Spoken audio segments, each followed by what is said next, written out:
This is part 2 of review number 7, the last 2 problems on the review.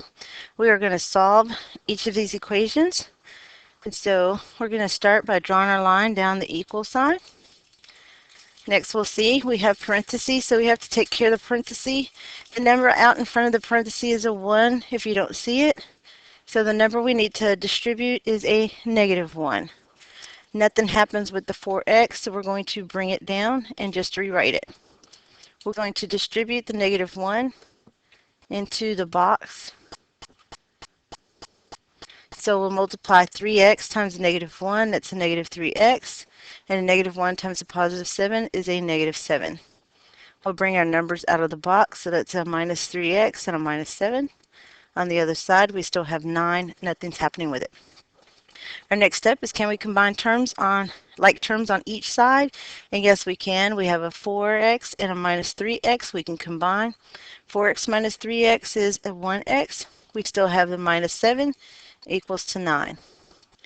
Now we will box our variable with the number, and we need to do the opposite of the number, not in the box. That's a 7. Let's add 7 to both sides. When we add 7, the 7's disappear. We're left with x on the right side, and on the left side. On the right side is 9 plus 7, which is 16. We still have a 1x in the box, so we're going to divide by 1, and that leaves us with x is equal to 16. Number 25. Draw a line down the equal sign. Do we have parentheses? Yes, we do. We have a -7 out front. We need to distribute into the parentheses. So -7, we're going to multiply by y. That's a -7y. -7 times 1 is a -7. We didn't do anything with the 5. Let's bring it down and then bring everything out of the box. So -7y minus 7. On the right-hand side, we still have -10y plus 4. Can we combine terms on each side? Yes, we can. In this case, we have a 5 and a -7. So 5 minus 7 is going to give us a -2.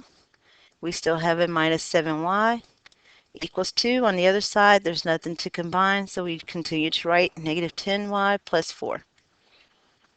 Now, do we have variables on each side? Yes, we do.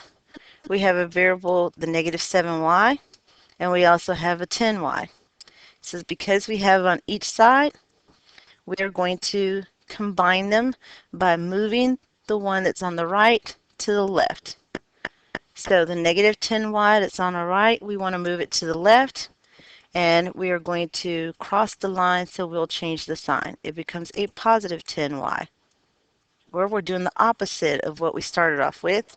We started with a -10y, we now have a +10y. The -2 comes on down. We have a -7y plus 10y is a +3y.